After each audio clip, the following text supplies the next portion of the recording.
Wow, শেষ মুহূর্তে অবিশ্বাস্য গোল দিয়ে সান মারিনোর মাটিতে সান মারিনোকে হারিয়ে ইতিহাস করে ফেলল বাংলাদেশ দল। দর্শক, প্রথমার্ধের শুরুতেই 19 মিনিটে অবিশ্বাস্য গোল করেছিলেন তপু বর্মন। তার অবিশ্বাস্য গোলে এগিয়ে যান বাংলাদেশ, কিন্তু মিথুল বর্মার একটি বলেই বাংলাদেশ গোল হজম করে 41 মিনিটে। এতে প্রথম আর্ধের খেলায় 1-1 গোলে সমতায় ফিরেন বাংলাদেশ। এরপর দ্বিতীয় আর্ধের খেলা একের পর এক আক্রমণ করলেও গোলের দেখা পাচ্ছিল না বাংলাদেশ দল।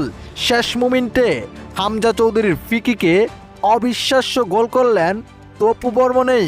একাই 2 গোল করলেন তিনি, যেখানে 86 মিনিটে আবারও হেড দিয়ে গোল করলেন তপু বর্মন। এতে সান মারিনোর মাটিতে প্রথমবারের মতো হারিয়ে ইতিহাস করে ফেললো টাইগাররা।